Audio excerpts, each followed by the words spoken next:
Bienvenue sur ce webinaire Deloittage qui s'intéresse aux nouveaux modes de travail. Alors, les nouveaux modes de travail, qui est notre sujet de ce matin, bien au-delà d'une simple mode, d'une tendance passagère, évidemment, la crise sanitaire a eu un impact plutôt brutal sur les modalités et l'organisation du travail. Est-ce que c'est un accélérateur de tendances préexistantes? Est-ce que c'est un déclencheur? Est-ce que c'est la cause? À la limite, peu importe, la question demeure bien celle qui est posée ce matin, c'est le constat que nous vivons le temps du nouveau monde du travail. Alors, je m'abstiendrai de tout jugement de valeur pour n'en retenir que des constats très, très concrets. Plus d'horaires fixes, plus de bureaux fixes, une adoption massive et à l'origine évidemment forcée du télétravail ou du travail à domicile. Tout cela va à bousculer les habitudes et les normes de l'environnement de travail que nous connaissions. Alors, pour en parler, avec une approche large et transdisciplinaire, qui est nécessaire, vu l'étendue des conséquences de la mutation complexe qui est en cours, j'ai à mes côtés numériques, j'entends, 4 experts Deloitte et Tage, le cabinet d'avocats du réseau Deloitte, et nous allons donc entendre successivement Franck Chéron, associé Deloitte Capital Humain, ensuite Bruno Amselem, associé Deloitte en charge des activités corporate et real estate advisory. Puis, dans une partition à 2 voix, Hélène Deléchappe est avocate associée spécialisée en sécurité sociale et en fiscalité personnelle, et Éric Guillemet, avocat associé spécialisé en droit social. Si on reprend la définition du travail qu'avait donnée Karl Marx, qui voyait dans le travail une activité personnelle de l'homme, on place donc l'humain au cœur du phénomène des transformations, ce qui veut dire que les ressources humaines, évidemment, sont fondamentalement concernées. Du coup, je vais me tourner vers Franck pour une première question. À cet égard, les contraintes, Franck, de ces nouveaux modes de travail en matière de RH créent-elles de nouvelles opportunités? Comment faut-il les aborder sous l'angle ressources humaines? Merci Arnaud pour cette introduction. Peut-être rapidement, effectivement, on a connu un contexte sans précédent, il y a eu la crise, on va pas revenir dessus.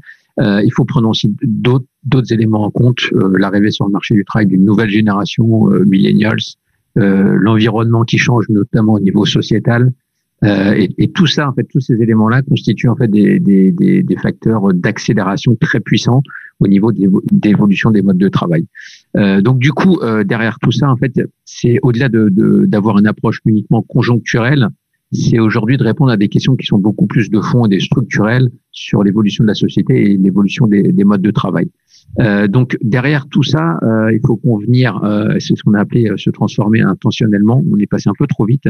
Laure, si tu peux juste revenir auparavant, c'est qu'en fait on est passé d'une situation qui était un peu contrainte du télétravail à une situation qui devient, on va dire, plus habituelle, même si ou plus régulière en tout cas.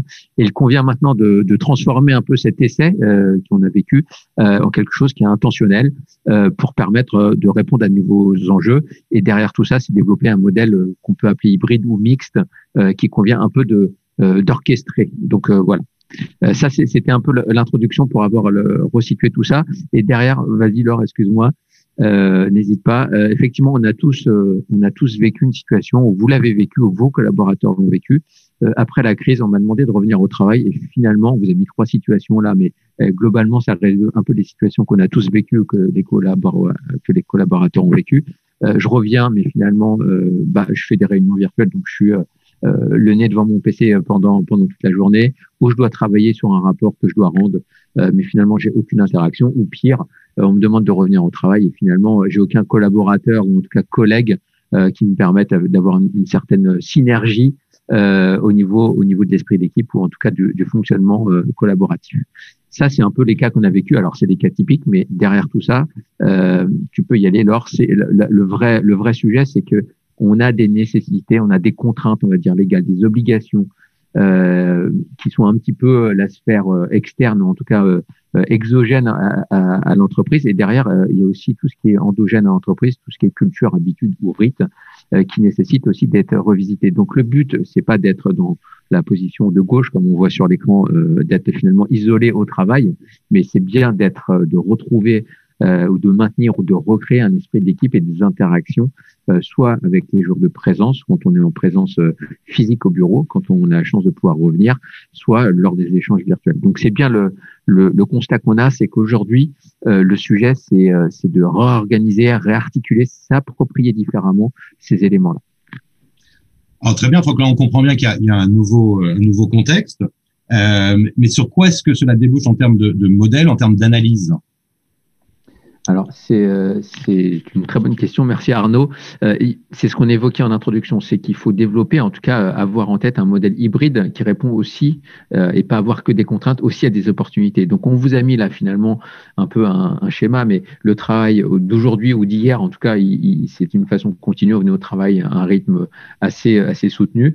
Par contre, aujourd'hui, il faut orchestrer finalement les moments pour revenir au bureau ou les moments d'échange sur des nouveaux modes de travail, soit à distance, soit finalement trouver des animations d'équipe différentes. Donc, il faut rythmer. Donc là, on vous a mis en vert et en bleu différentes possibilités. Mais le plus important derrière, c'est aussi peut-être de changer un peu d'état d'esprit ou en tout cas peut-être d'avoir des notions un peu différentes. C'est-à-dire que derrière tout ça, c'est qu'il faut redonner du sens et effectivement faire une opportunité de ce moment-là pour retravailler en commun et avoir quelque chose, rechercher une performance collective peut-être différente d'avant. Il y a la notion de potentiel. Finalement, on voit que le monde du travail, donc on est passé dans une étape un peu mix virtuel physique, mais c'est finalement l'opportunité de travailler différemment et peut-être de trouver une nouvelle forme de sécurité au travail. Que ça soit effectivement sanitaire, mais d'autres solutions. Et derrière, c'est aussi d'avoir des perspectives d'évolution et d'être en capacité d'innover, en tout cas de trouver de nouvelles solutions. Donc ça, c'est un peu le schéma un petit peu directeur. Très bien, donc un nouveau modèle, on voit ses implications très très larges. Alors justement, est-ce qu'il y a une méthode? Est-ce qu'on peut essayer de rationaliser justement la réflexion?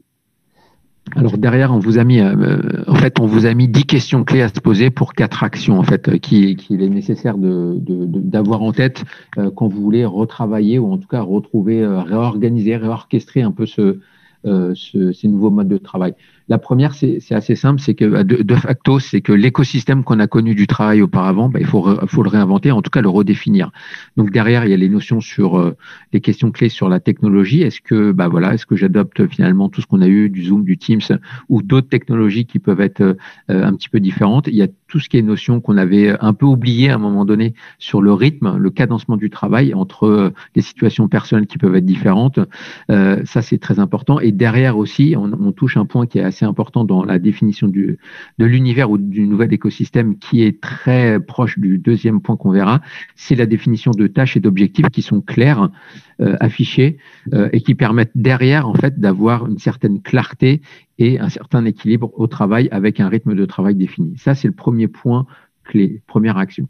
La deuxième action clé, c'est vraiment veiller à conserver une dynamique. Alors, la dynamique qu'on a connue auparavant en physique n'est pas la même puisqu'on a moins d'interactions sociales. Par contre, il faut convenir d'une nouvelle forme de dynamique.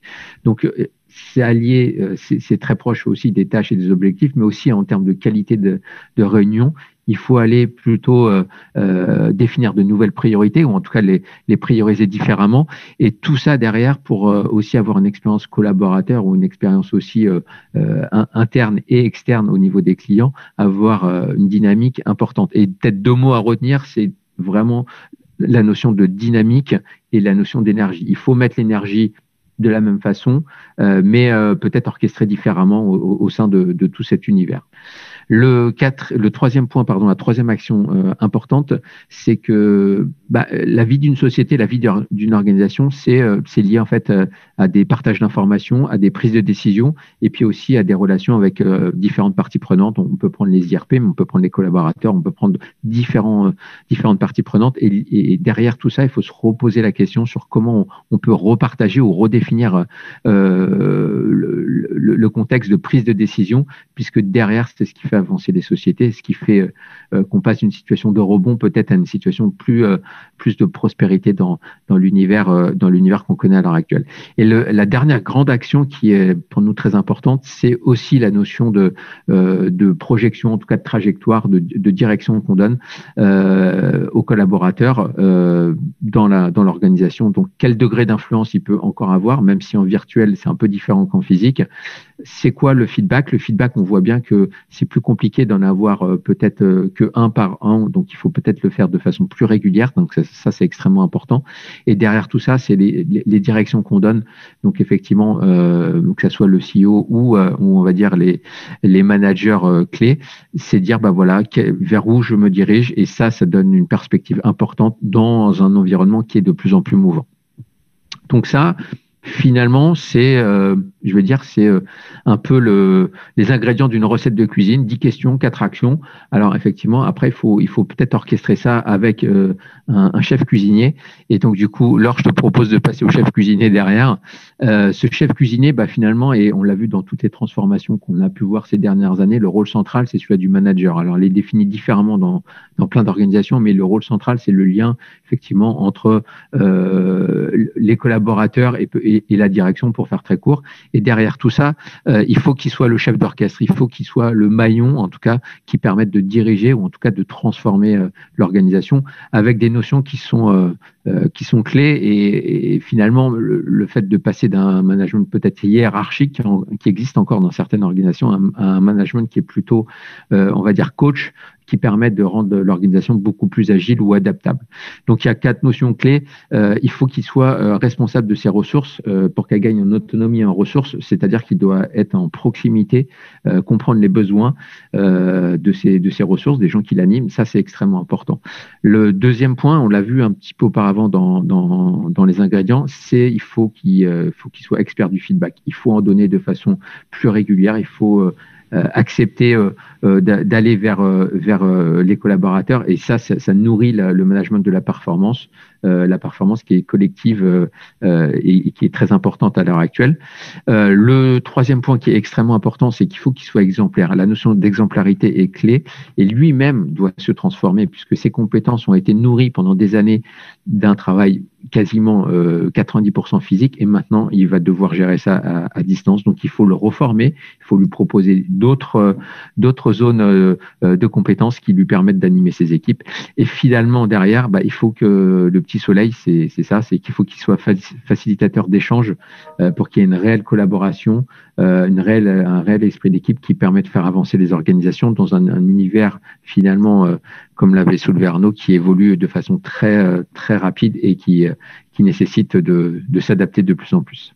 Voilà, Arnaud, les points clés d'un point de vue RH. Merci beaucoup, Franck. Effectivement, on voit bien qu'il y a une évolution.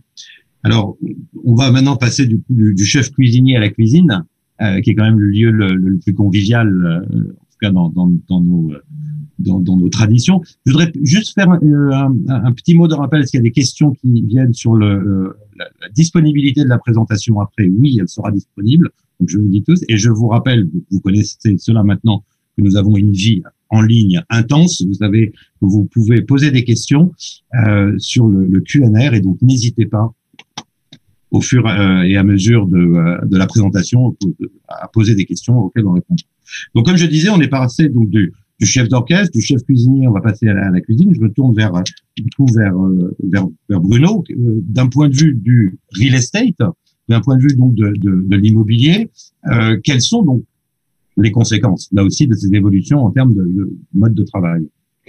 Bonjour à toutes et à tous, ravi d'être parmi vous ce matin. Alors, il se passe beaucoup de choses en cuisine, effectivement, et pour faire écho à ce que vient de dire Franck, voilà, on a repris ces grands principes d'hybridation pour se poser les bonnes questions, c'est-à-dire définir le bon référentiel qui vous conviendra, parce qu'en fait, on s'aperçoit bien entendu qu'il n'y a pas de recette magique, pour reprendre les termes du chef.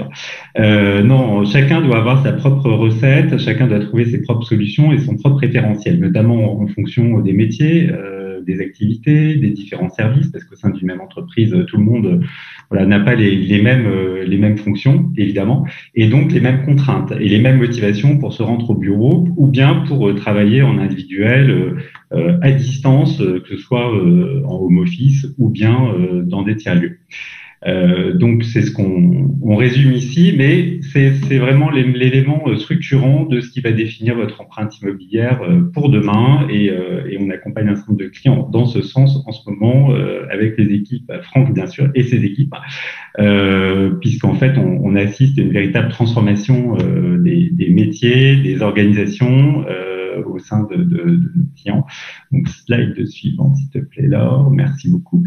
Et donc en fait au travers de cette stratégie d'entreprise et de cette transformation auquel on assiste la plupart du temps, puisqu'en fait c'est un tout, un nouveau mode de travail, mais aussi nouvelle organisation, transformation des métiers, comme je le disais.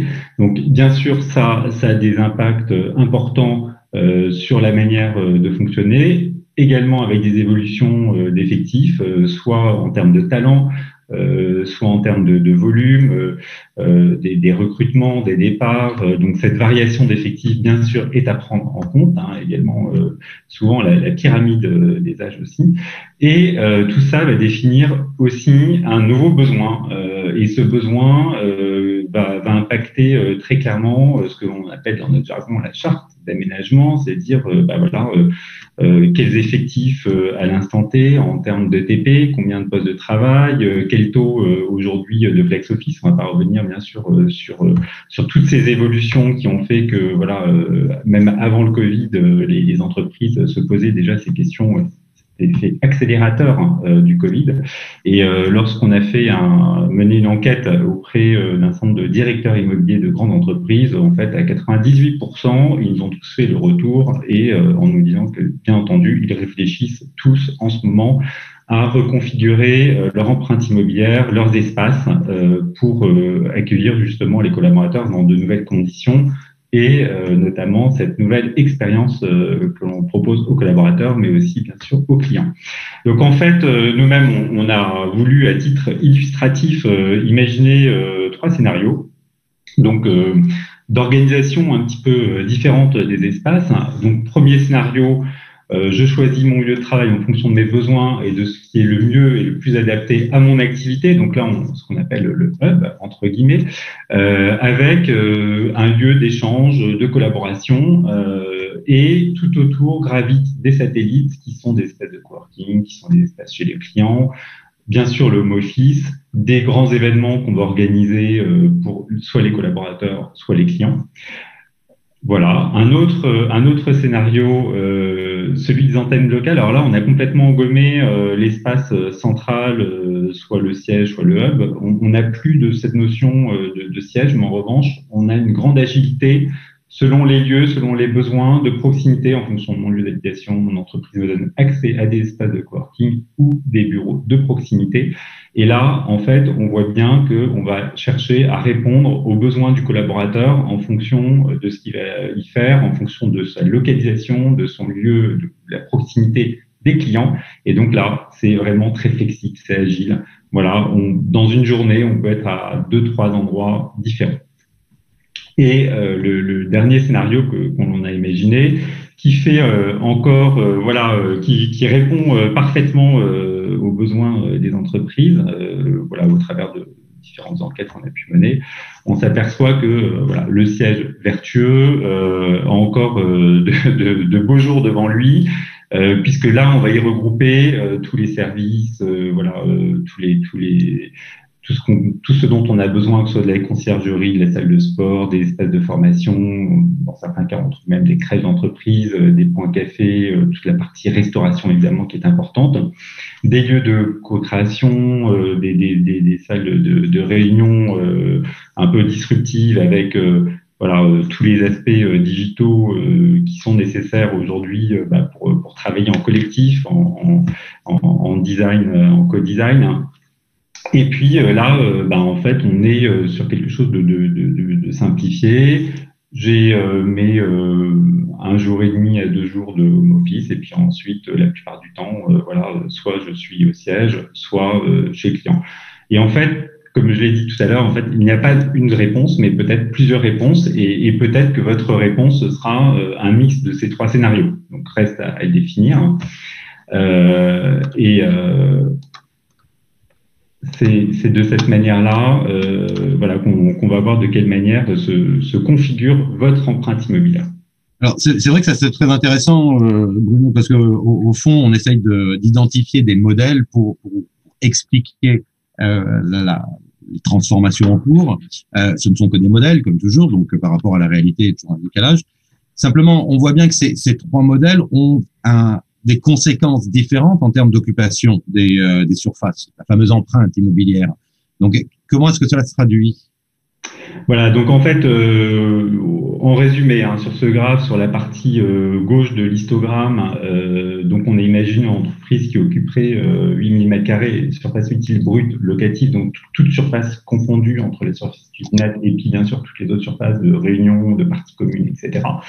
pour environ 500 collaborateurs, mais 500 collaborateurs égale 500 postes de travail. Et puis on a appliqué au fur et à mesure un niveau de flex office. Donc en fait, plus on se déplace sur la droite de l'histogramme, plus le taux de flex office est important.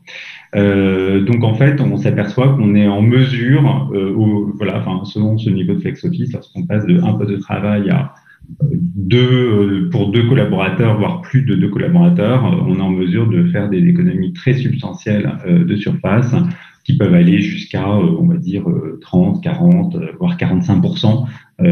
Dans les cas les plus extrêmes, tout en sachant que volontairement là sur cette simulation, nous avons conservé les espaces de réunion, les espaces informels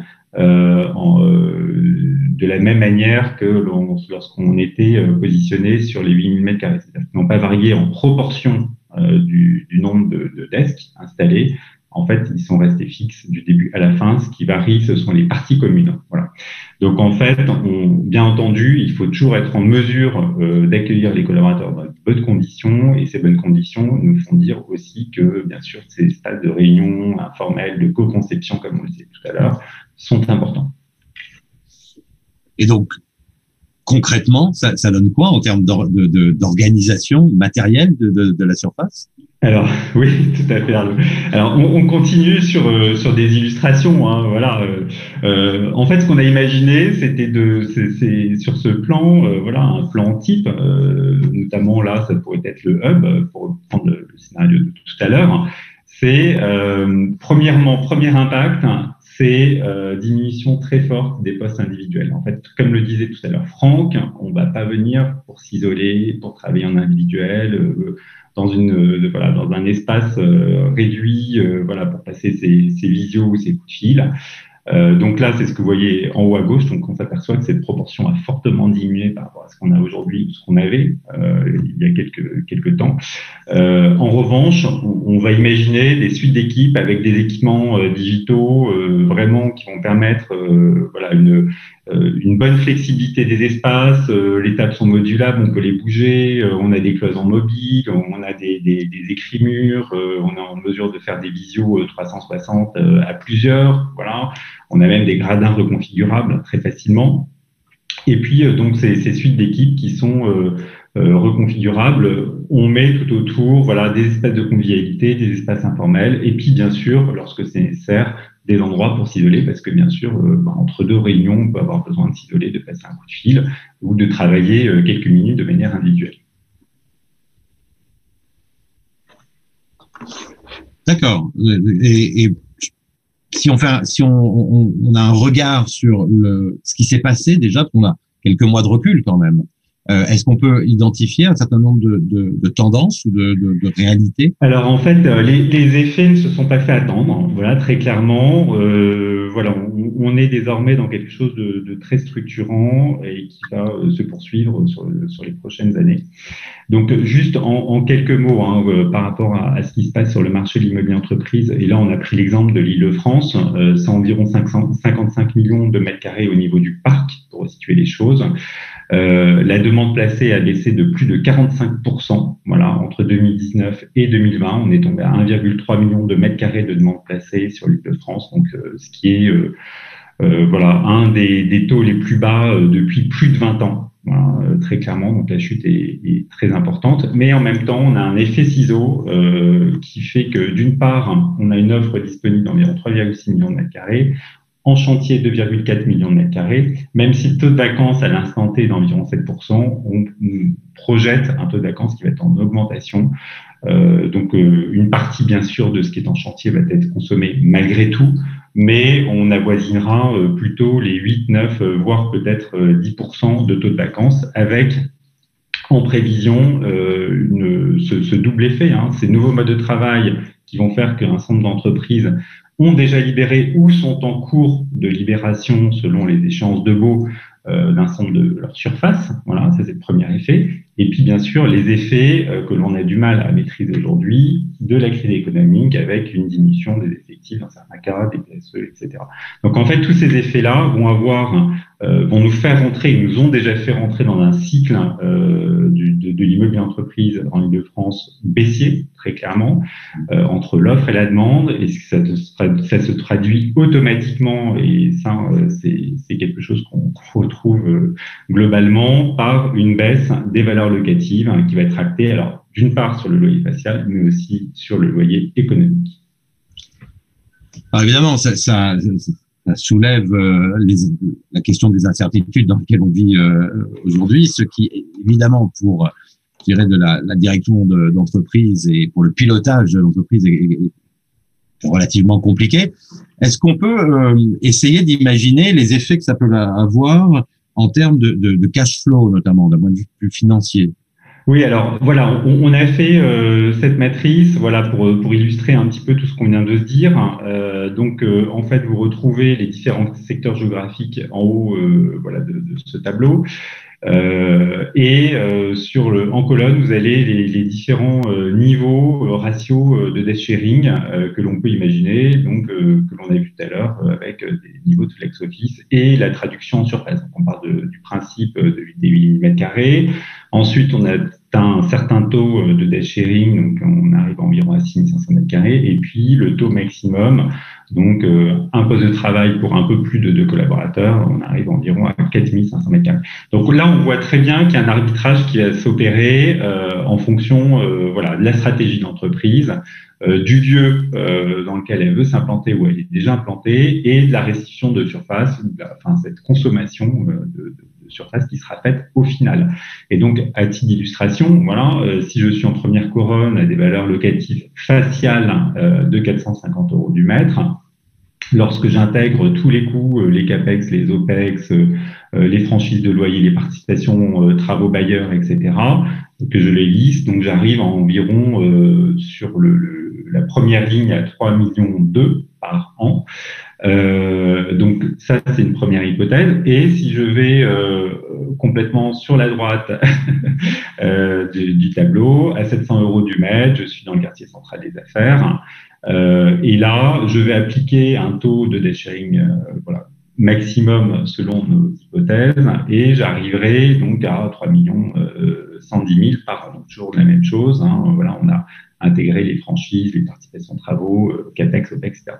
Et donc, ce qui veut dire que je vais avoir ce type d'arbitrage entre, j'ai un taux de debt sharing proche de 0, voilà, ou un taux de debt sharing très élevé, et ça va me permettre d'axer sur tel ou tel type de localisation, voilà. Ou bien, si j'ai l'intention de faire des économies importantes, je peux très bien me dire, voilà, je vais passer de mes 8000 mètres carrés à 4500 mètres carrés, et là, je vais économiser quasiment 1 million par an. Voilà. Donc, voilà, sur 6 ans, 6 millions, etc. Donc, ce qui veut dire que là, entre vos mains, vous avez la possibilité d'acter rapidement, sous la forme de des économies importantes. Cet arbitrage est important aussi au vu de tout ce qu'on a dit tout à l'heure, de vos métiers, de votre niveau de transformation et de votre trajectoire de votre feuille de route.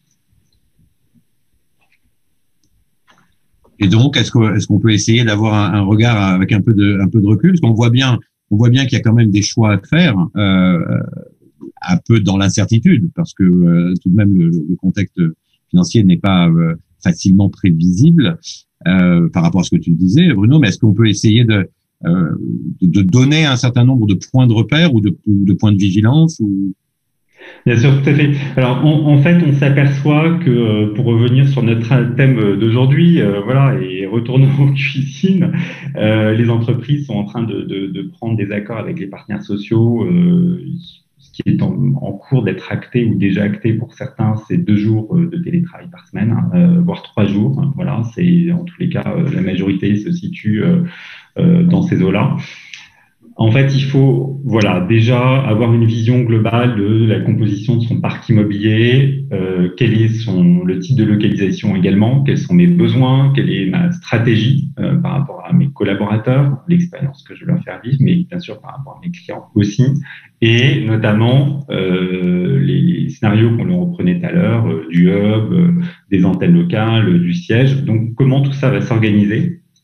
Et également la typologie d'occupation. Est-ce que je suis propriétaire, locataire? Quelles sont mes prochaines échéances à venir? Mes clauses structurantes, mes remises en état, voilà, et quelles sont mes break options, par exemple. Donc tout ça nous amène à quelque chose une méthodologie entre guillemets un peu holistique, un peu globale, voilà, sur l'analyse du parc immobilier. Donc, slide suivante. Voilà, donc en résumé, ce que l'on préconise, c'est vraiment d'avoir cette vision globale. Donc les surfaces, on l'a évoqué avec les évolutions d'effectifs, les scénarios d'occupation, voilà, les options possibles. Également, bien sûr, toute la partie juridique et fiscale, voilà, qui est importante avec des impacts, voilà, qui peuvent faire varier, basculer sur tel ou tel scénario. L'optimisation des coûts locatifs, vous l'avez compris, on est dans un cycle qui va être favorable aux entreprises pour renégocier leurs baux ou pour prendre de nouvelles surfaces à bail. Donc ça, c'est extrêmement important. Voilà, il faut savoir aussi saisir ce type d'opportunité. Donc c'est voir quelle est la meilleure stratégie entre la renégociation ou le move. Et puis également, dans certains cas, lorsque vous êtes propriétaire, c'est quelle est la valorisation de mes actifs, dans quelle mesure je peux dégager du cash. Donc pourquoi pas aussi penser à des sell and leaseback. Voilà, donc je vends mais je reste occupant locataire. Voilà. De quelle manière je vais également imaginer une reconversion de site lorsque je suis en cessation d'activité, mais également de quelle manière je vais en profiter pour renégocier ma dette. Voilà. Donc tout ça, ce sont des axes d'amélioration qui ont un impact plus ou moins direct sur l'empreinte immobilière et bien sûr sur les charges d'exploitation de l'entreprise au bilan. Merci beaucoup, Bruno. C'est effectivement, ça montre quand même l'étendue des impacts et des changements. Ce que je retiens des 2 premières interventions, tant dans le domaine ressources humaines que dans le domaine empreinte immobilière, qui est plus large que le simple immobilier, évidemment, c'est le terme de transformation et le terme de variabilité des situations. Il n'y a pas nécessairement de modèle unique. Il faut avoir des analyses. Or, tout cela intervient dans un contexte évidemment normatif, et ça va nous amener évidemment au droit social et à la fiscalité personnelle. Nous savons que toutes les décisions prises doivent tenir compte de cet environnement juridique et ont des conséquences fiscales. On sait aussi que le droit s'est essentiellement intéressé au départ à la question du télétravail, et doit tenir compte des inégalités qui existent face justement au télétravail, comme de manière générale. Le droit tient compte des situations très très diverses. Et donc je vais me tourner vers d'abord Eric pour l'aspect de droit social, et je pense que Hélène intervient ensuite sur certains aspects spécifiques. Mais première question pour ouvrir ce champ du droit social, et Eric, en quoi est-ce que le droit s'est emparé ou apporté des réponses déjà suffisantes ou insuffisantes en la matière? Merci Arnaud. Oui, tout à fait. Donc c'est vrai que le droit du travail a été conçu au départ, évidemment, pour régir les rapports entre l'employeur et les salariés, mais en présentiel. Donc le télétravail s'est apparu il y a 15 ans. Voilà, il y a 15 ans déjà qu'on a commencé à légiférer sur le sujet, et on se rend compte finalement que, alors l'idée c'est de cadrer les choses et d'avoir des normes claires qui permettent à l'employeur d'assurer toujours, je dirais, son pouvoir de direction et de contrôle, d'assurer la sécurité des salariés et leur santé, et pour le salarié, évidemment, de pouvoir accomplir sereinement son travail.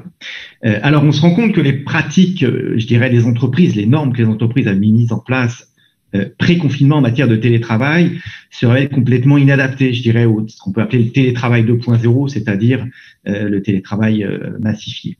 Pourquoi? Parce que déjà, le télétravail pré-confinement était quand même assez limité. Ça concernait une minorité de salariés, voire une petite minorité de salariés dans l'entreprise. Ces salariés avaient pour la plupart une grande autonomie. Et ensuite, l'intensité du télétravail était relativement faible. C'était une journée par semaine, voire une journée tous les 15 jours, ou certains jours à la carte. Je dirais le recours, les modalités de recours au télétravail qui s'annoncent post-confinement, lorsqu'on sera post-crise, eh bien, ça s'annonce beaucoup plus massif. On sera plus du tout dans la même échelle. On aura un nombre beaucoup plus important de salariés. Et évidemment, ça démultiplie les enjeux, les problématiques et les risques. Donc, on a cette massification. On passe un petit peu de l'artisanat à l'industrie. Ensuite, au niveau du niveau d'autonomie des populations qui seront en télétravail, eh bien, le niveau d'autonomie sera globalement beaucoup plus faible que les personnes qui étaient en télétravail pré-confinement. Donc ça, c'est un point aussi à prendre en considération. Et ensuite, l'intensité du télétravail. Le niveau d'intensité va monter fortement en puissance, puisque comme on l'a vu avec Bruno, les entreprises envisagent un télétravail à hauteur de 2 voire 3 jours par semaine. Donc on n'est plus du tout dans la même échelle. Donc c'est pour ça qu'il est nécessaire de redéfinir, je dirais, les modalités juridiques de recours au télétravail pour bien s'adapter à cette future situation, bien cadrer les choses, éviter les débordements, éviter, je dirais, les malaises, le fait que la santé des salariés et leur sécurité soient affectés par ce nouveau mode de travail, puisque le télétravail de façon intense, c'est nouveau. Alors, quels sont les textes qui régissent le télétravail? On a les articles L1222-9 à 11 du Code du travail qui définissent le télétravail comme toute forme d'organisation dans laquelle un travail qui aurait pu être effectué dans les locaux de l'entreprise est effectué hors de ces locaux. On ne parle pas de domicile, on dit hors de ces locaux, c'est pas forcément le domicile du salarié, petite parenthèse, d'une façon volontaire, et j'insiste sur ce point-là, c'est très important, en utilisant les technologies de l'information et de la communication. Alors, on a aussi un accord national interprofessionnel étendu du 19 juillet 2005. Vous voyez que ces normes datent quand même d'il y a plus de 15 ans.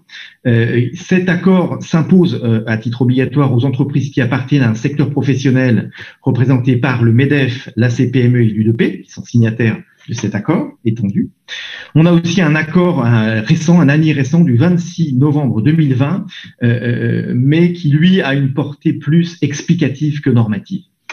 Voilà. Alors, comment mettre en place le télétravail? Comment je dirais quelles sont les normes qui vont régir le télétravail dans l'entreprise? On a tout d'abord 3 possibilités. Soit l'accord collectif d'entreprise. Donc ici, il y a une négociation avec les partenaires sociaux entre l'employeur et les partenaires sociaux. Et un accord. Donc un accord, ça veut dire un compromis. Ça veut dire que les salariés finalement sont représentés, participent à la création de la norme interne en matière de télétravail via leurs représentants. On a ensuite la possibilité pour l'employeur de faire une charte, c'est-à-dire unilatéralement d'établir la politique de télétravail. Enfin, 3e possibilité, un accord au gré avec chaque salarié via un avenant au contrat de travail ou un document informel. Évidemment, cette dernière possibilité est à proscrire dès lors que le télétravail sera massifié. Il faut avoir des normes collectives claires pour tout le monde, bien sûr une politique cohérente. Notons que les entreprises qui appartiennent à un secteur professionnel représenté par le MEDEF, la CPME ou l'UDP, c'est la quasi majorité des entreprises de France, devront se conformer à l'ANI de 2005 si elles recourent à la charte. L'avantage de recourir à l'accord collectif d'entreprise, c'est qu'on peut déroger de façon défavorable pour les salariés à l'ANI de 2005. Voilà, il faut garder ça en tête. Alors, quels sont les enjeux à prendre en compte en matière de droit social et de fiscalité personnelle? Tout d'abord, il faudra bien définir les activités et les postes éligibles au télétravail. Ensuite, il faudra aussi bien définir le ou les lieux du télétravail, l'exercice du télétravail. Enfin, adapter les modalités de contrôle de l'activité des salariés à la situation particulière des télétravailleurs et faire de même pour tout ce qui concerne le décompte du temps de travail. Il y aura aussi des adaptations en matière de frais professionnels. Oui, Eric, juste j'interviendrai un petit peu après toi en matière de frais professionnels. On va attirer votre attention sur un casse-tête, en fait, puisque la réglementation, bien qu'existante, n'est pas très précise et c'est un véritable enjeu et challenge pour les entreprises pour maîtriser leurs coûts et leur budget. Tout à fait. Alors, donc tout d'abord, en droit social, on va passer à la slide suivante. Donc bien définir les activités et les postes éligibles. Pourquoi c'est important? Parce qu'on change de paradigme. Auparavant, les activités éligibles et les postes éligibles au télétravail, c'était minoritaire dans l'entreprise. Voilà, c'était évidemment une partie des activités seulement. La grande majorité des postes et des activités n'étaient pas télétravail, ne rentraient pas dans le champ d'application du télétravail. Là, on assiste à un changement de paradigme. C'est le contraire, c'est-à-dire que ça va être la majorité des postes dans la plupart des entreprises qui vont devenir télétravaillables et donc la majorité des activités. Donc, l'idée, c'est que maintenant, les salariés vont avoir une appétence pour le télétravail, c'est l'employeur devra justifier pourquoi une activité n'est pas télétravaillable, pourquoi un poste n'est pas télétravaillable, pourquoi moi, salarié A, je ne peux pas télétravailler alors que mon collègue, salarié B, peut télétravailler. Et donc, il faudra être en mesure de valablement pouvoir refuser ces situations de télétravail sur des critères objectifs et pertinents. Ensuite, on a vu avec Franck et Bruno que les enjeux en matière RH et d'occupation des locaux sont très importants en matière d'organisation du travail. Donc, il faudra se poser, il faut bien définir, délimiter les activités qui peuvent être télétravaillables. Sur les postes éligibles, ce sera la même chose au sein des activités télétravaillables. Alors, il sera important de bien définir ces postes. Pourquoi? Parce que si un salarié n'est pas éligible au télétravail, qu'il demande à passer en télétravail, eh bien, on n'aura pas à motiver le refus, quoi, sauf dans certaines situations. Par contre, si c'est un poste éligible, eh bien là, il faudra que je motive le refus d'octroyer le télétravail à un salarié. Alors, il faudra s'assurer, lorsque je détermine les postes et les salariés éligibles, que je ne vais pas à l'encontre du principe d'égalité entre les salariés. Pourquoi tel poste est en télétravail et l'autre poste ne peut pas télétravailler? Il faut avoir des critères objectifs et pertinents. Ensuite, il sera possible aussi de mettre des critères relatifs, je dirais, aux salariés, mais ici, attention de ne pas rompre ce principe d'égalité ou de tomber dans la discrimination. Il sera possible d'exiger une certaine ancienneté dans un poste pour que le salarié puisse télétravailler. Pourquoi? Parce que pour télétravailler, il faut une certaine autonomie, donc une certaine expérience dans le poste. Donc ça, ce sera pertinent. Par contre, je ne pourrais pas refuser à un salarié de télétravailler si celui-ci, par exemple, a des enfants en bas âge. Voilà, on pourrait dire, bah oui, mais là, le salarié, il a des enfants en bas âge, donc il ne peut pas télétravailler parce qu'il est tout le temps interrompu toute la journée. Eh bien, ce n'est pas possible. Ce critère est considéré comme discriminant parce que fondé sur la vie privée du salarié, sa vie personnelle. Voilà, donc une fois qu'on a bien défini les postes et les activités éligibles, il s'agit ensuite de bien définir le ou les lieux d'exercice du télétravail. Alors c'est important parce que n'oublions pas que l'employeur reste redevable d'une obligation de sécurité envers le salarié, y compris lorsque celui-ci télétravaille, toujours au travail, donc forcément on a une obligation de sécurité. Et l'employeur doit s'assurer à la fois de la conformité du lieu d'exercice du télétravail. Donc, comment faire? Eh bien, soit on fait intervenir un expert extérieur qui certifie la conformité, soit on demande au salarié d'attester sur l'honneur que le local dans lequel il va télétravailler est conforme, mais il faut bien informer évidemment au préalable des conditions requises. Alors, la certification est quand même à privilégier, surtout si on a une forte intensité du télétravail. Le salarié, c'est pas un spécialiste des normes électriques, notamment, et des normes de bâtiment. Alors ensuite, il faut bien cadrer les choses en amont, parce qu'en principe, pour éviter les débordements, les zones grises, en principe, jusqu'à présent, le télétravailleur travaillait au sein de sa résidence principale, qui était située en général à proximité de son lieu de travail, puisqu'il travaillait aussi beaucoup et surtout en présentiel. Désormais, si on inverse les choses, la personne est plus en télétravail qu'en présentiel, et bien finalement, ces salariés vont pouvoir travailler au sein de leur résidence principale. Ils ont aussi une appétence pour travailler dans les résidences secondaires, voire dans les espaces de coworking. Alors, quid, finalement, si un salarié décide, je dirais, de déménager à 400 km de son lieu de travail en présentiel. Voilà, il alterne le télétravail à 3 jours par semaine, 2 jours par semaine de présentiel. Donc ici, n'oublions pas que le salarié a une liberté fondamentale, c'est-à-dire la liberté du choix du domicile. Ça relève de la vie privée, de la vie personnelle. Et tant que le salarié est en mesure d'effectuer son travail correctement, bien l'employeur n'a aucun droit de regard dessus. Alors, si vous voyez où je veux en venir, mais imaginons un salarié qui travaille à Paris. Il passe à 3 jours par semaine en télétravail. Moi, écoutez, dans ces conditions, je préfère vivre à Barcelone et donc je me débrouille. Les 2 jours par semaine en présentiel, je viens, et puis les 3 jours, je fais depuis Barcelone. Alors, quid si on n'a pas prévu un champ d'application géographique de la politique de télétravail? Est-ce que mon salarié finalement peut télétravailler hors de France? Rien qui l'interdit dans le code du travail et dans les ANI. Donc, c'est vraiment à la charte ou à l'accord collectif de bien définir jusqu'où on veut aller, sachant que si jamais j'autorise le télétravail à l'international, eh bien ici, je complexifie fortement les choses en droit social, mais aussi en sécurité sociale, en fiscalité personnelle et aussi en fiscalité des entreprises. Alors, on abordera mardi prochain dans un webinaire le 2 février les aspects spécifiques du télétravail transnational et on sera tous ravis. On sait que vous attendez avec impatience. On sera ravis de vous expliquer tous les enjeux qui se posent. Ce qu'il faut retenir ici, c'est que il faut bien cadrer en amont les choses en matière de lieu de travail. Donc, est-ce que je peux travailler en France? Est-ce que je peux travailler à l'étranger? Quand je suis en télétravail, est-ce que j'ai une obligation de pouvoir revenir en présentiel? Si oui, sous quel délai? Est-ce que je peux télétravailler depuis ma résidence secondaire? Dans quelle modalité? Est-ce qu'il ne faut pas mettre des garde-fous, notamment imposer quand même des périodes de retour au bureau pour les personnes qui ont une certaine liberté dans l'organisation du télétravail? Est-ce qu'on peut aussi autoriser des espaces de coworking? Donc, si c'est des espaces normés, a priori, les normes sanitaires et sécuritaires sont respectées. Donc, ce sera possible aussi, à proscrire quand même le télétravail a priori dans les hôtels ou les locations saisonnières, puisqu'ici, il faudrait que l'hôtelier ou le propriétaire autorise un tel recours au télétravail et que les normes, évidemment, de sécurité soient respectées. Ensuite, autre point important, bien définir les modalités de contrôle de l'activité des salariés en télétravail. Voilà, puisque n'oublions pas que l'employeur reste évidemment conserve sa prérogative de contrôle de l'activité des salariés, que c'est moins facile de contrôler l'activité de ses salariés en télétravail. Alors, des principes à respecter, une nécessaire information préalable au moyen de chaque salarié et surtout, préalablement, l'information et la consultation des représentants du personnel. Et ça, c'est valable aussi pour les modalités en présentiel. Il faut veiller à ce que les restrictions apportées aux libertés et aux droits des salariés ne soient bien proportionnées au but recherché et justifiées par la tâche à accomplir. Il faut que ce soit pertinent et surtout que ça respecte les droits et les libertés du salarié, notamment la vie privée. Je vais prendre un exemple. Mon salarié, quand il est en présentiel, eh bien, je le vois sur l'open space. Je vois à quelle heure il arrive, je vois à quelle heure il part, je vois s'il fait des pauses. Je vois s'il est assidu, je vois s'il se concentre, je vois s'il dépote, je vois s'il est un petit peu en train de regarder son téléphone. Bref, je peux le surveiller, voilà. Et on peut se dire, a priori, quand il est en télétravail, pourquoi je pourrais pas faire la même chose? Il faut très bien lui imposer de se mettre en visio. Je le regarde, c'est comme si je le regarde finalement quand il est sur l'open space.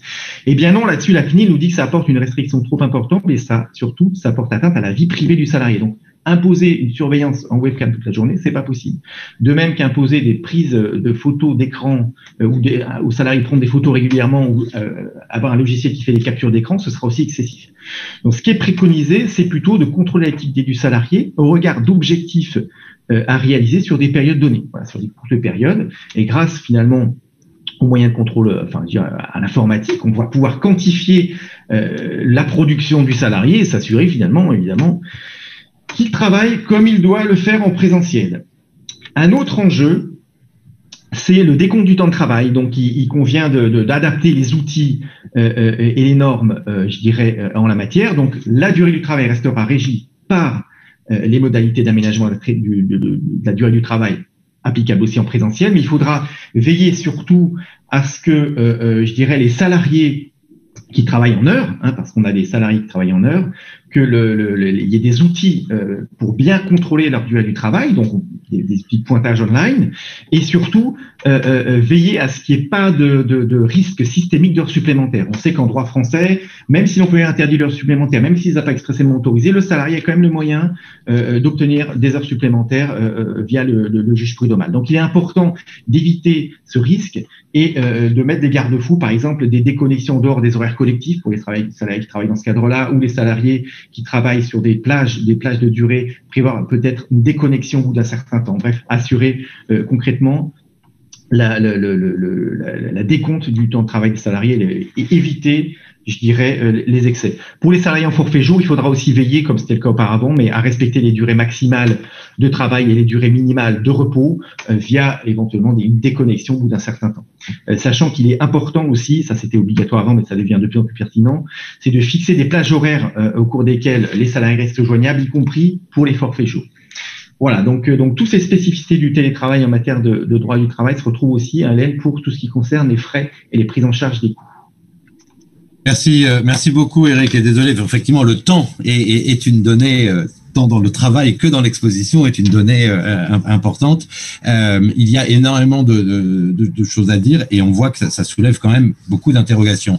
Et alors précisément, juste peut-être on en arrive, je passe la parole à Hélène sur de nouvelles interrogations avec là aussi des incertitudes.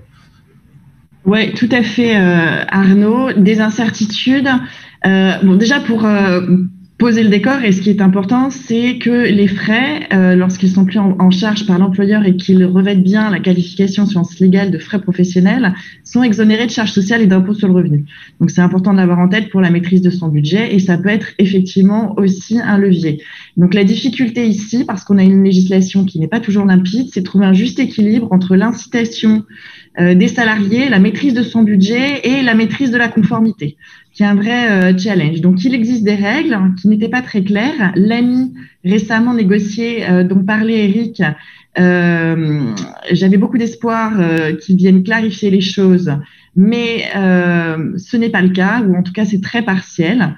Et avec le déploiement du télétravail à grande échelle, la mise en place d'une politique de gestion des frais très cadrée pour anticiper les contrôles, les déconvenues, les requalifications et donc les majorations de budget. Et c'est dommage si on avait suivi les recommandations de Bruno et qu'on a pu faire des économies de charges sur son empreinte immobilière, de se faire rattraper sur des rehaussements sociaux.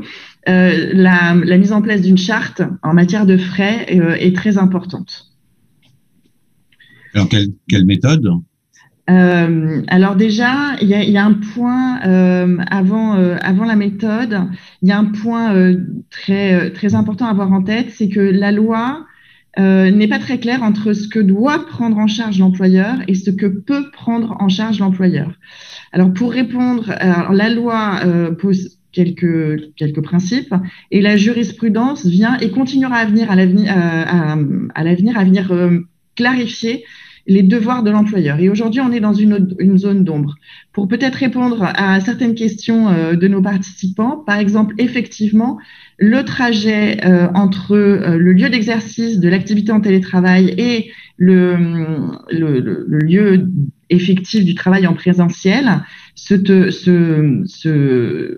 frais doit continuer à être pris en charge par l'employeur à hauteur de 50%. Alors, on parle de titres d'abonnement et d'usage de transport public, mais effectivement, dans l'exemple d'Éric, si un salarié décide d'effectuer son activité en télétravail d'une façon très éloignée, alors cela peut coûter très cher à son employeur. Et donc, effectivement, il va falloir cadrer un petit peu tout ça et jongler entre les règles. Pour les méthodes, il y en a 3. La première, c'est simplement un complément de salaire. La deuxième, c'est le remboursement sur la base de frais réels, sur justificatif, présentation d'une facture. Et la dernière méthode, c'est le versement sur la base d'une allocation forfaitaire. Sur chacune a ses avantages et ses inconvénients. Sur la première méthode, le complément de salaire, c'est super simple. On verse une prime et puis voilà. La seule chose, c'est que lorsqu'on verse une prime, elle ne peut pas revêtir la qualification de frais professionnels et donc on ne peut pas bénéficier des leviers des exonérations. Donc c'est un coût pour l'entreprise. La deuxième méthode sur les frais réels, c'est très bien parce que si ça rentre dans l'une des catégories qui bénéficient, qui permettent de qualifier de frais professionnels, alors on peut bénéficier d'une exonération. La difficulté, c'est de pouvoir qualifier la dépense, puisqu'on a aujourd'hui une liste non exhaustive et très large de dépenses qui peuvent qualifier. Et en même temps, comme c'est très large, c'est très difficile pour un employeur de pouvoir vraiment évaluer si la dépense qualifie bien de frais professionnels exonérés. Voilà. La deuxième difficulté, c'est pour les frais professionnels, la lourdeur de gestion administrative, puisque ça veut dire donner des justificatifs du salarié à l'employeur et ensuite l'employeur être capable d'aller produire ses justificatifs en cas de contrôle. Donc, c'est vraiment une lourdeur qui matériellement a un coût. Hein. Voilà. Et ensuite, une dernière méthode qui existe depuis peu, c'est le versement d'une allocation forfaitaire globale. Qui aujourd'hui, pour être exonéré, se monte à 10 € par mois pour un salarié qui effectue une journée de télétravail par semaine, 20 € par mois pour 2 journées, 30 € par mois, etc. Il faut juste savoir que cette option n'émane que d'une information publiée par l'URSSAF fin 2019, donc plutôt récemment. Et ça veut dire juste en pratique, elle n'est pas opposable aux inspecteurs du recouvrement. Donc, on est dans une forme d'insécurité juridique. C'est justement sur ce sujet que l'ANI s'est un peu prononcée pour la gestion des frais et a invité quelque part le législateur à intervenir sur le sujet pour entériner cette pratique et la graver dans le marbre législativement parlant. Alors, l'avantage considérable du forfait, c'est que dans notre jargon, on dit qu'il est réputé utilisé conformément à son objet. Ça veut dire que l'employeur n'est pas tenu de produire des justificatifs. Mais la difficulté pour la gestion de ce budget qui est par jour de télétravail, outre la sécurisation qui n'est pas encore là, la sécurisation juridique, c'est qu'il est difficile à évaluer parce qu'il va dépendre du nombre de jours télétravaillés par le salarié. Or, il peut varier selon les périodes, selon les missions des salariés, notamment pour les salariés qui disposent d'une large autonomie. Donc, l'employeur, là, doit se préparer en cas de contrôle et de préférence en amont, mais en cas de contrôle à produire tous les justificatifs qui permettent d'attester du nombre de jours télétravaillés et qui sont en adéquation avec le forfait versé. Et le revers de la médaille là, ce serait de verser l'allocation qu'à minima pour permettre la gestion du risque d'avoir trop versé, ce qui viendrait à ne couvrir que partiellement en fait les frais engagés par les collaborateurs en télétravail. Voilà sur les méthodes, Arnaud. Oui. Alors très rapidement parce que le temps tourne, mais il y avait quand même la question. Tu as parlé de l'URSSAF, donc évidemment, comment bénéficier des exonérations? En quoi est-ce que les charges sociales peuvent être exonérées? Eh bien voilà, tout dépend de la qualification et de ce casse-tête pour les employeurs de se dire si son frais qualifie ou pas.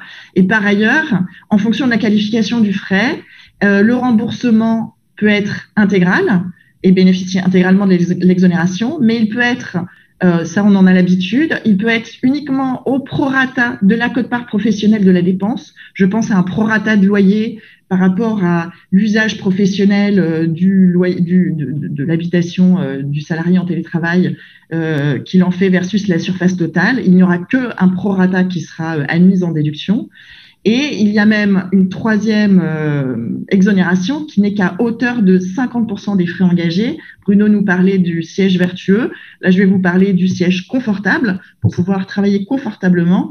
Eh bien, si l'employeur paye un siège confortable à son salarié et ce siège reste la propriété du salarié à l'issue de la fin de son contrat de travail, alors il n'y a que 50% du frais engagé qui est déductible. Donc là encore, outre gérer la qualification en soi du frais, il va falloir gérer en fonction de la qualification ce qui est déductible ou non. Donc, pas encore très, très simple pour les employeurs.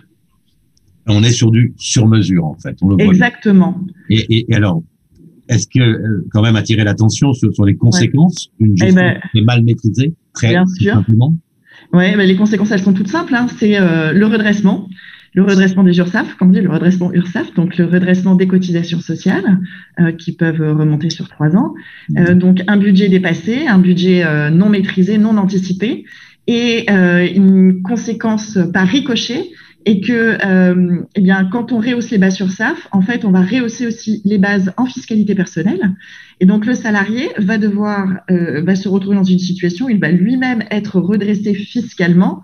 Et la question qui se pose là, c'est quid de la possibilité pour le salarié de se retourner vers son employeur et lui dire, écoutez, vous avez mal fait les choses et moi je me retrouve dans cette situation avec un surplus d'impôts, je ne l'avais pas anticipé, merci de m'accompagner dans la gestion de ce problème. Okay. Voilà les grandes conséquences. Donc pour conclure, la gestion vraiment en amont, elle est primordiale pour sécuriser le régime social et fiscal applicable aux frais professionnels et satisfaire les salariés tout en évitant les déconvenus. Alors, nous arrivons au terme, mais je voudrais quand même encore revenir sur 2 questions avec toi, Hélène, qui sont en fait la transition sur les questions, parce qu'elles vont répondre précisément à des questions qui ont été posées sur est-ce qu'on peut notamment imposer le télétravail pour réduire les locaux. Alors ça, c'est une vraie question, et c'est vrai que ça fait ricocher avec l'intervention de Bruno, puisque quid d'une entreprise qui souhaite réduire ses locaux, est-ce qu'on peut imposer le télétravail? Donc il faut distinguer, donc là on va parler du premier cas, c'est est-ce que je peux imposer à un salarié qui travaille qu'en présentiel de passer en télétravail. Alors, un salarié déjà embauché. La réponse est non. Pourquoi? Parce qu'on a l'article L1222.9 du Code du travail qui dit que le télétravail, je vous l'ai mentionné, c'est certes de façon volontaire. On a ensuite l'ANI 2020 qui indique qu'il faut un accord entre le salarié et l'employeur, sauf en cas de circonstances exceptionnelles ou de force majeure. Donc, en dehors de ces deux hypothèses, il faut vraiment le double accord salarié et employeur. Et on ne peut pas licencier un salarié qui refuse de passer en télétravail. L'article L1222.9 est très clair à ce sujet. Le refus d'accepter un poste en télétravail n'est pas un motif de rupture du contrat. Donc, on aurait pu imaginer une rupture pour motif économique, etc. Eh bien, ce sera pas possible.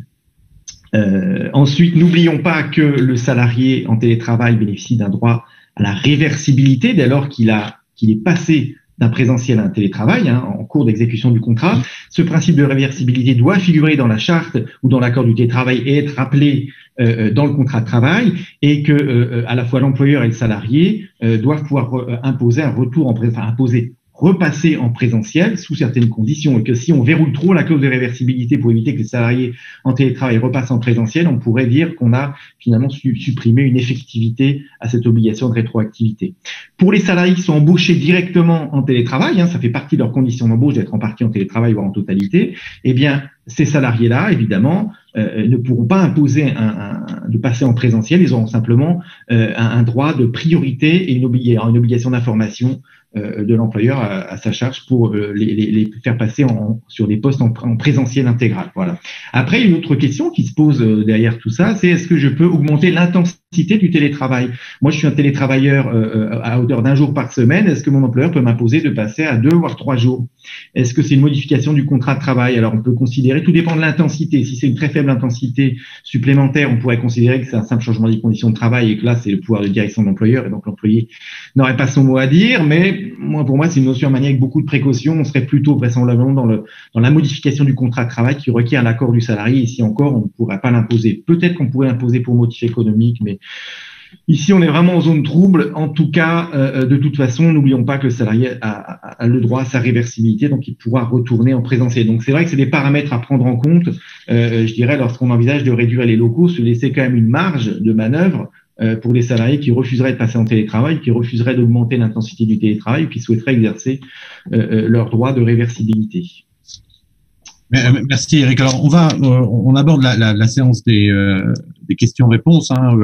Comme indiqué, nous arrêterons à 10h15. Beaucoup de questions qui tournent évidemment autour des frais du coût et du droit du travail. Il y avait notamment une question un peu générale qui avait commencé sur la question du taux d'autonomie dont tu parlais, Eric. Ouais. Est-ce qu'il est modifié par la massification? Je pense qu'on peut pas, parce que c'est le cadre général quand même. Oui, c'est ça. Alors non, quand je disais c'est pas la massification, enfin c'est pas la massification en elle-même. En fait, c'est l'autonomie de chaque salarié. On a des salariés dans l'entreprise qui ont une autonomie qui va d'une faible autonomie à une grande autonomie. Et précédemment, les salariés qui étaient éligibles au télétravail avaient une grande autonomie. Comme on fait une massification, il y a beaucoup plus de salariés qui sont éligibles au télétravail et donc par conséquent beaucoup plus de salariés qui ont moins d'autonomie qui peuvent prétendre au télétravail, ce qui était moins le cas avant. Voilà, c'est ça que j'ai voulu dire. D'accord. Voilà. Question très pratique d'ailleurs. Des populations qui sont moins autonomes et qui avant n'étaient pas concernées par le télétravail. Voilà. Et qu'ils le sont aujourd'hui, absolument. Ça, on le comprend bien. Et alors, justement, comme des gens vont se retrouver en télétravail et qu'on va adopter des accords ou des chartes, on va encadrer cela. Est-ce qu'il faut une annexe? Est-ce qu'il faut un avenant au contrat de travail? Alors, c'est toujours mieux d'avoir un avenant au contrat de travail. C'est toujours mieux de préciser les choses. Il faut avoir donc la charte ou l'accord collectif et idéalement d'avoir un avenant au contrat de travail. C'est pas requis, c'est pas requis, mais c'est quand même conseillé parce qu'il y a des informations qui doivent figurer dans l'avenant. Donc nous sont préconisés, c'est un avenant avec le salarié. Voilà. D'accord. Alors, les questions tournent beaucoup autour des frais. Le mobilier, je suis à l'international, je suis à Barcelone, est-ce que je paye, ou je suis à Marseille, est-ce que je paye l'abonnement, etc. Comment est-ce que vous pouvez répondre avec peut-être une question qui résume un peu cela, qui a été posée sur la prise en charge des frais? Est-ce qu'il faut choisir, est-ce qu'on est imposé, on a l'obligation de choisir l'une des méthodes que tu as décrites, Hélène, et quelles sont, de manière générale, les obligations de l'employeur à l'égard de ces frais, que ce soit l'abonnement à la fibre, les déplacements, le mobilier. Alors, pour répondre à la première question sur l'obligation de choisir une méthode, oui. Oui. Et en même temps, on peut les cumuler. Je sais, rien n'est très, il n'y a pas de ligne directrice très tracée, mais pas directrice très tracée. Si on choisit le forfait, on peut choisir le forfait. On dit c'est facile à gérer. Et puis, on se rend compte, ou pour certains salariés, on veut gérer du cas par cas, que le forfait n'est pas suffisant parce que des dépenses supplémentaires sont engagées et qu'un forfait finalement de 10 € par mois, c'est pas dingue. 10 € pour une journée de télétravail ou 30 € par mois, c'est pas dingue. On peut bien évidemment, en tant qu'employeur, prendre en charge des frais supplémentaires. Et là, ils sortiront du cadre du forfait, c'est-à-dire qu'il va falloir leur appliquer le traitement des frais supplémentaires et produire des justificatifs. On peut aussi verser une indemnité, un complément de salaire et en plus prendre en charge des frais. Ça, c'est très généreux sur la base de justificatifs. Voilà. Donc, on peut. En revanche, il faut faire attention quand même à pas doubler des frais dans les forfaits, des frais dans les indemnités, puisqu'à un moment, si on prend 2 fois les mêmes frais, et par une méthode et par une autre, eh bien là aussi, les inspecteurs, les contrôleurs de la sécurité sociale vont remettre en question, évidemment, la partie exonérée. Donc, ce n'est pas évident.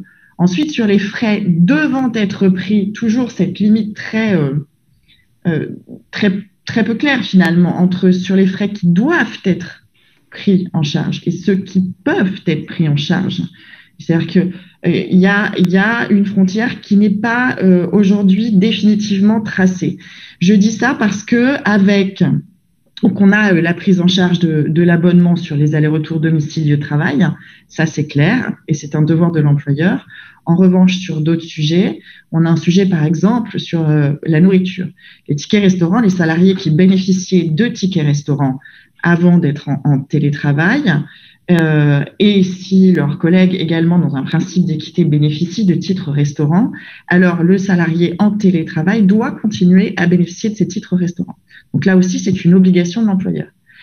Et là où la frontière n'est pas tranchée, enfin, n'est pas très claire, c'est quand même la jurisprudence est venue clarifier un peu en disant « Ah oui, mais si avant vous étiez à Paris et que maintenant vous travaillez depuis Chartres, le coût de la vie, c'est pas le même. Et donc, la Cour de cassation admet que l'employeur puisse continuer à imposer le principe du titre restaurant et de sa compensation, mais à un prix inférieur. Voilà. Donc, on a aujourd'hui une jurisprudence qui est en construction sur le sujet, et notamment avec l'arrivée massive du télétravail. Et donc, c'est une jurisprudence dans la construction de sa charte de frais qu'il faut un petit peu anticiper, pressentir, travailler pour s'éviter des déconvenues à l'avenir. Alors évidemment, c'est pas une fonction qu'on demande généralement aux juristes de manier la boule de cristal, mais on voit bien qu'on est dans une période un peu incertaine. Je voudrais poser peut-être au moins 2 questions sur notamment les ressources humaines qui étaient importantes. Puis il y avait une observation, à mon avis, très pertinente sur laquelle il faut insister sur les contraintes en matière immobilière que les baux peuvent poser. Je précise juste à ce stade que vous pouvez bien évidemment prendre contact avec les uns et les autres, que nous allons récupérer les questions et que nous allons essayer d'y répondre soit individuellement, soit avec un certain nombre d'informations mises sur le blog stratégie TAGE. On va vous mettre le lien dans le chat. Il y avait notamment une question sur la question de la direction à donner aux collaborateurs. Je me tourne vers Franck là. Merci Arnaud. Sur la direction, le sens, il y a 2 notions en fait.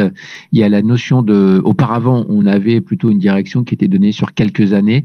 Il faut revenir à des objectifs plus court terme, puisqu'en fait on navigue en eau parfois troubles dans certains secteurs. Donc ça c'est important. Et puis il y a 2 messages derrière à passer, c'est que c'est cette notion peut-être de vision plus court-termiste, en tout cas dans le sens. C'est aussi renforcer le sentiment d'appartenance, en tout cas refédérer les équipes. Ça c'est extrêmement important. Et derrière, il y a 2 rôles clés. Il y a le rôle souvent du DG qui impulse, on va dire, il y a des cas très concrets, notamment chez Sodexo avec Denis Machuel qui a apporté un sens, il l'a intitulé, je crois, derrière son AG comme ça, avec le mot sens dedans, donc pour refédérer l'ensemble des collaborateurs. Et derrière, il y a le manager qui doit être beaucoup plus à l'écoute des collaborateurs et proposer des choses, en tout cas de façon plus pragmatique, et être à l'écoute effectivement du quotidien des collaborateurs pour rythmer le travail et proposer effectivement de cadencer ou de réorganiser le travail en fonction des objectifs qui sont poursuivis par la société, mais aussi en prenant en compte un équilibre professionnel et personnel et tous ces éléments-là dans le travail au quotidien. Voilà, j'ai fait court, mais bon, il y a plus d'autres choses à dire, mais voilà. Oui, tout à fait. Et d'ailleurs, il y a une question qui est liée, mais qui va aussi, d'ailleurs, je pense, appeler peut-être une réponse très brève, mais une réponse de Bruno. C'est sur le cadre temporel. Il y avait cette idée que les managers doivent se transformer pour aider aux transformations en cours. Et est-ce qu'on va avoir un processus qui va être suffisamment synchronisé? Ce qui renvoie à une autre question qui était plus sur l'immobilier, sur comment est-ce qu'on va faire dans un temps court et immédiat pour occuper ou pour utiliser des locaux qui sont sous-occupés. Donc peut-être pas d'abord Franck et ensuite Bruno. Sur le décalage temporel. Sur le décalage temporel, oui, en fait, on travaille souvent avec Bruno. Hein, l'idée, c'est quand même d'avoir un bon mix entre les deux, entre l'aspect immobilier et RH, et trouver, c'est ce qu'on disait, c'est réorganiser, réorchestrer tout l'espace de travail, l'écosystème du travail. J'ai bien aimé le titre du webinaire qu'on a mis, le 2.0. Je pense qu'on est bientôt au 4.0. Trouver des nouveaux systèmes. Puisqu'on voit bien que tout est mouvant et derrière, effectivement, il va falloir faire de contraintes des opportunités, comme on l'a annoncé. Et là, pour le coup, il y a un gros travail de collaboration, de proximité avec les collaborateurs qui est à recréer. Et là, pour le coup, je vais laisser la parole à Bruno sur l'espace de travail proprement dit. Voilà, donc oui, par rapport à cette déconsommation qu'on a évoquée tout à l'heure, elle n'est pas forcément immédiate et je vois dans les chats et les questions qui sont posées, oui, mais alors c'est vrai qu'on a des durées fermes d'engagement. Alors il y a différentes issues par rapport à ça. C'est la recherche de locataires successeurs, de sous-locataires. Pourquoi pas également l'exploitation par un espace de coworking qui va venir justement prendre soit en sous-bail, soit en exploitation pure et prestation de services ces espaces. Et puis, c'est surtout ne pas louper les prochaines échéances. Et les break options sont là, c'est fondamental de pouvoir les anticiper avec des préavis. Attention, et gardez ça en tête, petit conseil, ça n'est pas systématiquement un préavis de 6 mois, c'est totalement contractuel. Voilà, donc c'est une négociation de gré à gré. Et quelquefois, on oublie que lors des négociations, quelques années auparavant, on était sur un préavis de 9 mois, voire 12 mois. Voilà. Donc différentes manières d'en sortir, de déconsommer, puisqu'en fait c'est une réalité, on occupe l'espace complètement différemment, avec plus d'espace pour le collectif, d'où la nécessité aussi de garder ces espaces informels et salles de réunion en proportion plus importante que le nombre de postes de travail, comme on le disait. Mais ce qui veut dire que justement, lorsqu'on doit faire face à un pic de présence des collaborateurs, auquel cas, ces espaces informels et salles de réunion sont fort utiles justement pour les accueillir dans de bonnes conditions. Merci beaucoup Bruno. Alors nous avions annoncé que nous arrivions à 10h15, il est 10h15, nous allons donc tenir le temps. Comme une fois, il y a encore beaucoup de questions. Comme nous l'avons dit, sur le blog tage-stratégie.fr, il y aura des articles et les liens pour le replay de ces interventions. Et par ailleurs, dans les articles, nous allons reprendre, puisque nous avons toutes les questions, nous allons nous assurer que les réponses sont bien apportées. N'hésitez pas néanmoins à contacter Franck Chéron, Bruno Amsalem, Hélène Deléchappe ou Éric Guillet qui seront ravis de vous répondre. Nous vous remercions, nous espérons que vous avez pu apprécier cette heure et quart d'intervention sur des sujets qui sont fondamentaux, qui montrent bien qu'il y a des transformations très profondes et qui évidemment sont aussi des sujets qui soulèvent un certain nombre d'incertitudes. Et c'est pour cela d'ailleurs que nous sommes là pour apporter un certain nombre de points de repère. En vous remerciant et en vous souhaitant une très très bonne journée, n'hésitez pas à aller sur le site tage-stratégie pour plus d'informations. Très bonne journée à tous.